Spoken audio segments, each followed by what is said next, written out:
Hello students, इस video में हम लोग एक्सरसाइज 6.1 को सॉल्व करेंगे।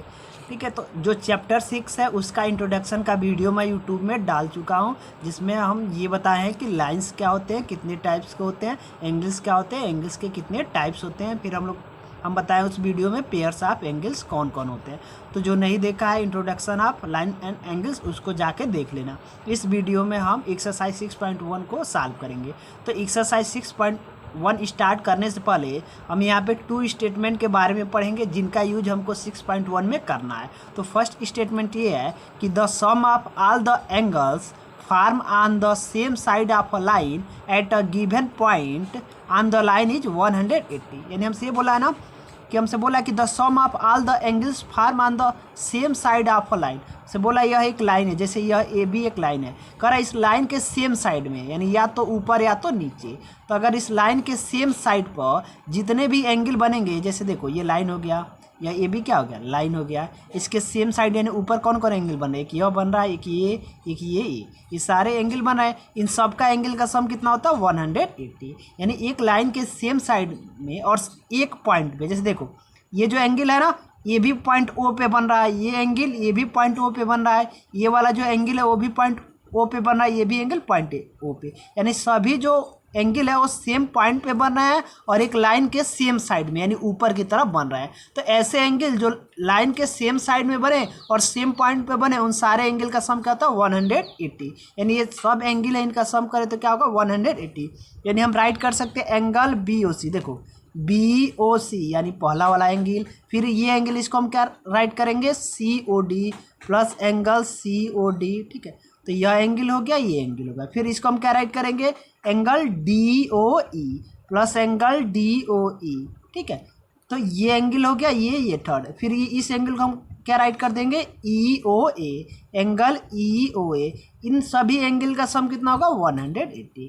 तो ये जो है ना स्टेटमेंट कि किसी लाइन के सेम साइड में और सेम पॉइंट पे जो एंगल होते हैं ना, उनका सम 180 होता है। इसका यूज हमको करना है एक्सरसाइज 6.1 पे। ठीक है, फिर सेकंड स्टेटमेंट ये कह रहा है कि if two line intersect then the vertically opposite angles are equal. हमसे बोला है कि देखो अगर 2 लाइन इंटरसेक्ट करें, जैसे एक लाइन ए बी हो गया, एक लाइन ए बी हो गया और दूसरी लाइन सी डी हो रहा है। ठीक है, तो अगर 2 लाइन इंटरसेक्ट करती है ना, तो वर्टिकली अपोजिट एंगल्स बनते हैं। वर्टिकली अपोजिट मतलब कि जैसे ये और ये दोनों वर्टिकली अपोजिट एंगल होंगे। वर्टिकली अपोजिट मतलब कि जो वर्टेक्स के अपोजिट साइड में बने। जैसे देखो ये वाला एंगल ये वर्टेक्स हो गया, ये वाला एंगल वर्टेक्स के ऊपर बन रहा है और ये वाला एंगल वर्टेक्स के नीचे, यानी वर्टिकली अपोजिट एंगल। तो हमसे ये बोला है ना कि अगर 2 लाइन इंटरसेक्ट कर रही है तो जो वर्टिकली अपोजिट एंगल बनते हैं ना, वो क्या होते हैं, इक्वल होते हैं। यानी ये दोनों आपस में क्या हो जाएंगे, इक्वल हो जाएंगे।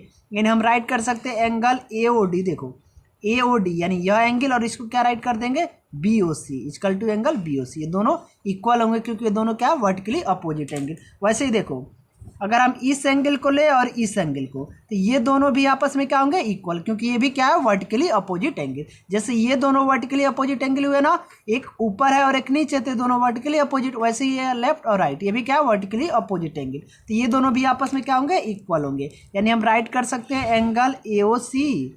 देखो ए ओ सी यानी ये वाला एंगल, और इसको क्या राइट कर देंगे, B O D equal to angle B O D.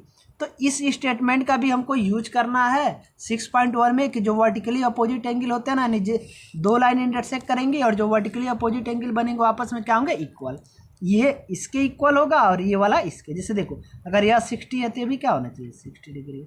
ठीक है, क्लियर है। जैसे मान लो ये जितना एंगल होगा उतना ही एंगल ये भी होना चाहिए। ठीक है, यानी ये आपस में इक्वल होते हैं और ये आपस में इक्वल होते हैं। इन दोनों का स्टेटमेंट का यूज हम करेंगे एक्सरसाइज 6.1 में। अब हम लोग स्टार्ट करेंगे एक्सरसाइज 6.1 को। तो एक्सरसाइज 6.1 का फर्स्ट क्वेश्चन है, करा इन फिगर 6.13। ये फिगर है 6.13। हमसे करा in figure 6.13 lines A B and C D intersect at O. हमसे देखो बोला एक लाइन यह ए बी हो गया, ये दूसरी लाइन सी डी हो गया। तो ये ए बी और ये सी डी लाइन कहाँ इंटरसेक्ट करिए, पॉइंट ओ पे इंटरसेक्ट करिए। ठीक है, फिर हमसे करा angle A O C plus B O C. तो हम देखेंगे ए ओ सी कहाँ है, तो देखो ए ओ सी यह एंगल, और फिर क्या एंगल बी ओ ई। तो हम देखेंगे बी ओ ई कहाँ है, तो बी ओ ई। तो तो हमसे बोल रहा है कि यह AOC यह एंगल और BOE यह एंगल, इन दोनों का सम कितना है 70 डिग्री। और फिर बोला and angle BOD equal to 40। तो हम देखेंगे BOD कहाँ है, तो देखो ये BOD मतलब यह एंगल, और इस एंगल की वैल्यू कितना दिया 40 डिग्री। तो हमसे बोल रहा है कि फाइंड एंगल BOE, हमको एंगल BOE यानी यह एंगल हमको कैलकुलेट करना है, और कह रहा है फाइंड BOE, तो हमको BOE यानी यह कैलकुलेट करना है, एंड रिफ्लेक्स ऑफ COE। तो देखो रिफ्लेक्स ऑफ COE मतलब जैसे देखो यह COE हो गया ना, यह कौन सा एंगल COE, और इसका रिफ्लेक्स मतलब ये वाला नीचे वाला एंगल, ये जैसे हम लोग पढ़े हैं रिफ्लेक्स एंगल ना, जैसे यह COE, अगर यह कोई एंगल हो गया तो इसका रिफ्लेक्स क्या होगा, ये पूरा एंगल, इस पूरे एंगल को क्या बोलेंगे रिफ्लेक्स ऑफ COE। तो ये वाला यहाँ से लेके यहाँ तक ये जो पूरा एंगल है ना, ये पूरा एंगल होगा रिफ्लेक्स ऑफ COE। तो इसकी हमको वैल्यू कैलकुलेट करनी है, ठीक है। तो सबसे पहले तो हम एंगल BOE की वैल्यू कैलकुलेट करेंगे, BOE की, ठीक है, और फिर उसके बाद हम कैलकुलेट करेंगे रिफ्लेक्स ऑफ COE की, ठीक है। तो देखो हम लोग पढ़े अभी ना कि वर्टिकली अपोजिट एंगल आपस में क्या होते हैं, इक्वल होते हैं, ठीक है। तो वर्टिकली अपोजिट क्या कब बनता है, जब दो लाइन आपस में इंटरसेक्ट करती है। तो देखो एक लाइन हमको AB दिया है, एक लाइन CD दिया है, दोनों लाइन O पे इंटरसेक्ट कर रही है ना, तो देखो ये वाला एंगल, ठीक है, ये जो है वर्टेक्स के इधर है और ये वाला वर्टेक्स के इधर, ये दोनों आपस में वर्टिकली अपोजिट है ना। देखो ये दो लाइन हुई O पे कट कर रही है, तो ये एंगल ये दोनों अपोजिट है वर्टेक्स के ना, तो ये वर्टिकली अपोजिट एंगल है, और ये आपस में क्या होते हैं इक्वल होते हैं। तो अगर यह 40 डिग्री है तो यह AOC भी कितना हो जाएगा 40 डिग्री। तो हम लिखेंगे ऐसे लिखेंगे, देखो एंगल BOD, ठीक है, यह एंगल BOD यह एंगल और एंगल AOC ये दोनों आपस में क्या होंगे इक्वल होंगे, और यहाँ रीजन लिख देंगे, ये क्या है, ये वर्टिकली अपोजिट एंगल है, वर्टिकली अपोजिट एंगल्स, और हमको पता है कि वर्टिकली अपोजिट एंगल्स आपस में क्या होते हैं इक्वल होते हैं। तो ये दोनों क्यों इक्वल है, क्योंकि वर्टिकली अपोजिट एंगल है। अब हम देख रहे हैं कि एंगल BOD की वैल्यू कितना दिया क्वेश्चन में 40 डिग्री दिया है ना, BOD की वैल्यू 40 डिग्री इक्वल टू हो जाएगा एंगल OC, यानी एंगल AOC की वैल्यू कितना है 40 डिग्री, ठीक है, एंगल AOC की वैल्यू कितना गया 40 डिग्री। अब फिर हमको क्वेश्चन में ये गिवन है कि angle AOC plus angle BOE इसकी वैल्यू कितना गिवन है 70 डिग्री, ये हमको क्वेश्चन में गिवन है। अब हमको BOE की वैल्यू कैलकुलेट करनी है, हम लोग AOC की वैल्यू कैलकुलेट कर लिए, AOC की वैल्यू कितना आया 40 डिग्री, तो ये AOC दिख रहा है ना, यहाँ हम 40 डिग्री पुट कर देंगे, और हमसे BOE की वैल्यू पूछ रहा है ना कि फाइंड BOE, तो BOE को वैसे ही रह देंगे इक्वल टू 70।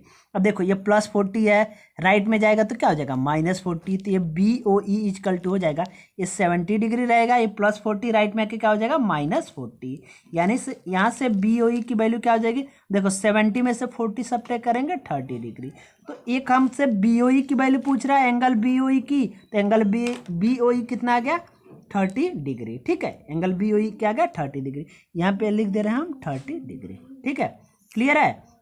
अब देखो अब हमको ये पूरा एंगल कैलकुलेट करना है, यहाँ से लेके यहाँ तक ये पूरा एंगल, तो ये पूरा एंगल मतलब देखो ये 40 डिग्री, इसको हम ऐड करेंगे, फिर ये वाला एंगल है इसको ऐड करेंगे, फिर ये और ये सारे एंगल को ऐड करेंगे, तो ये पूरा एंगल होगा रिफ्लेक्स ऑफ COE। तो अगर हम बात करें, देखो अगर हम बात करें रिफ्लेक्स ऑफ एंगल COE, तो इसका मतलब क्या होगा, इसका मतलब होगा एंगल AOC हमको लेना है, AOC देखो एंगल AOC यानी ये 40 डिग्री ये वाला लेना है, प्लस ये लेना है ये, ठीक है, ये कौन सा एंगल है, तो ये एंगल हमको लेना है AOD प्लस एंगल AOD, ठीक है। उसके बाद से ये वाला लेना है BOD प्लस एंगल BOD, ठीक है।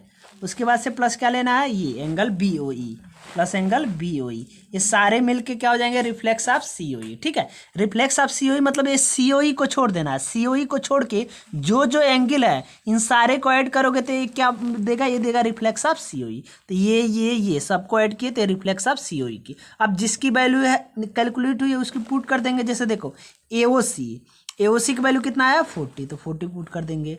फिर AOD की वैल्यू तो अभी हमको पता नहीं है, AOD की वैल्यू हमको कैलकुलेट करना पड़ेगा, ठीक है। तो AOD की वैल्यू कैसे कैलकुलेट करेंगे, इसको पुट कर दे रहे हैं, ये AOD वैसे ही रहने दे रहे हैं। एंगल BOD की वैल्यू कितना है 40, तो 40 पुट कर दे रहे हैं। फिर एंगल BOE की वैल्यू कितना है 30, तो हमने 30 पुट कर दिया, ठीक है, क्लियर है।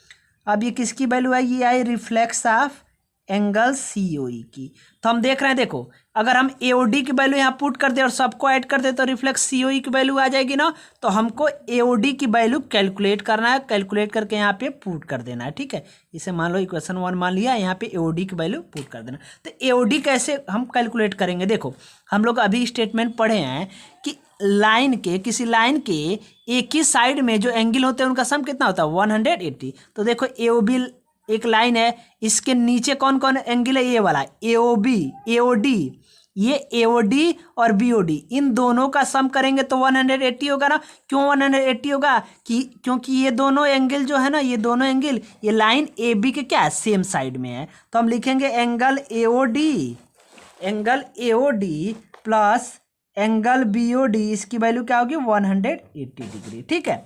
अब एओडी की वैल्यू हमको कैलकुलेट करना है, बीओडी की वैल्यू दिया, ठीक है, बीओडी की वैल्यू क्वेश्चन में दिया 40 डिग्री इजकल टू 180 डिग्री। तो एओडी इजकल टू, अब 40 इधर आके माइनस हो जाएगा ना, प्लस 40 इधर आके क्या हो जाएगा -40।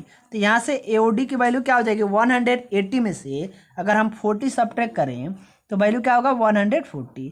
ये एओडी की वैल्यू कितना है 140। तब यहाँ पे एओडी की वैल्यू 140 हम पुट कर देंगे, रिफ्लेक्स ऑफ सीओ ये आ जाएगा ना। तो अगर हम कैलकुलेट करें reflex of angle C O ई, तो ये 40 है, देखो हम ऐड कर दे रहे हैं 40 + 40 80 और 80 + 3 कितना हो जाएगा 110। 40 + 40 80, 80 + 30 110 और एओडी की वैल्यू हम लोग कितना कैलकुलेट किए 140। अब इसको ऐड करें तो 0 और 0 0 4 1 5 और 1 1 2, यानी reflex of C O E, reflex C O E इसकी वैल्यू कितना आ गया 250 डिग्री।